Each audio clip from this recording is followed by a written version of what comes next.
Most people don't ruin their retirement by being reckless. They ruin it by doing everything they were told was responsible. They save. They avoid risk. They delay enjoyment. They stay employed longer than they planned. And on paper, that looks smart. But in real life, something feels off because despite doing the right things, the future still feels fragile. This video isn't about taking wild risks. It's about understanding why playing it safe no longer protects you the way it used to, and why the rules that worked for previous generations quietly stop working for ours.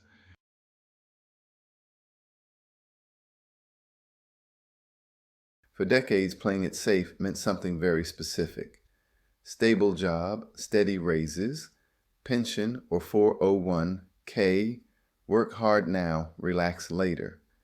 That system assumed three things: long-term employment stability, predictable markets, a retirement timeline that didn't move. That world doesn't exist anymore.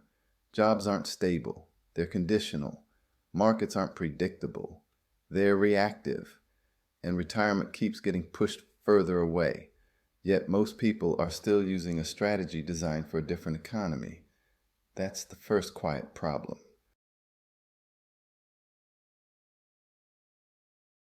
Here's the uncomfortable truth. What most people call safety today is actually dependence. Dependence on a paycheck continuing, a company staying healthy, a market recovering on schedule, a body holding up long enough. And dependence is not the same thing as security. Security means options. Dependence means hoping nothing breaks.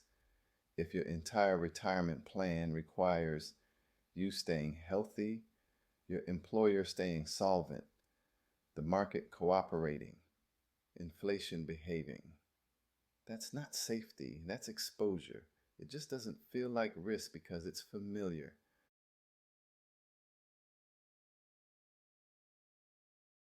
Humans don't judge risk accurately. We judge it emotionally.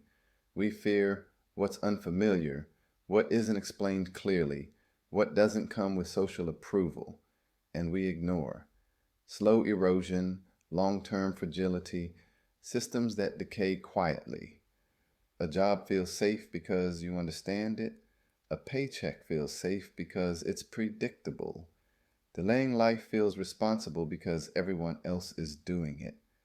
But familiarity doesn't reduce risk, it just hides it.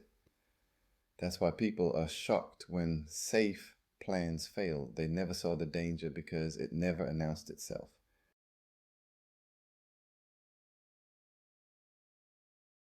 The biggest threat to retirement today isn't market crashes, it's time compression. People assume they'll work until a certain age, then shift gears, then enjoy life. But what actually happens is health changes earlier than expected. Energy drops before the money is ready. Obligations increase instead of decreasing. So people arrive at retirement with money that still needs protecting, time they can't fully use, and fewer options than they planned. Playing it safe delays optionality, and retirement without options isn't freedom, it's management.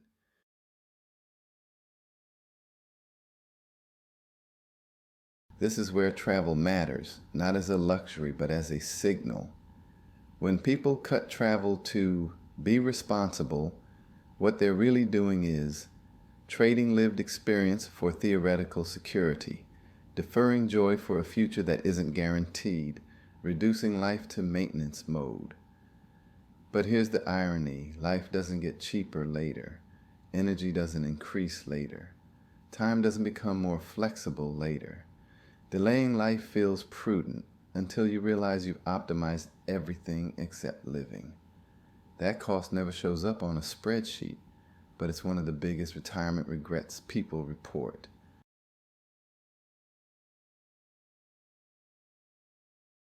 Modern security doesn't come from avoidance. It comes from leverage and adaptability. Real safety looks like multiple income streams, systems that work without constant effort, assets that reduce costs instead of increasing them, the ability to live now and later. It's not about gambling. It's about not putting your entire future into one fragile lane.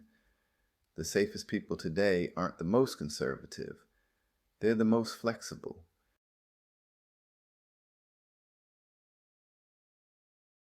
Most retirement advice still focuses on sacrifice. Save more, spend less, wait longer, but systems beat sacrifice every time.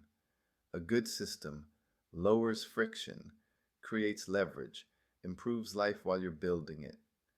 When something like travel is connected to a system, not just consumption, changes the equation.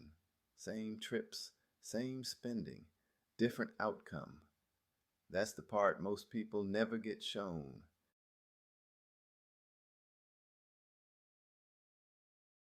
Here's the real question. Are you actually safe? Or are you just comfortable with the risk you already know? Because the danger isn't doing something wrong, it's doing everything right inside a system that no longer rewards it.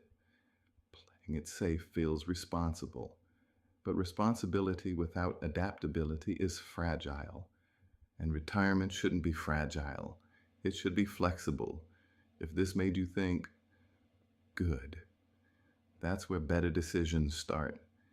And if you want to have a conversation about how people in our group are navigating this, not a pitch, not a presentation, just a real conversation, you can reach out.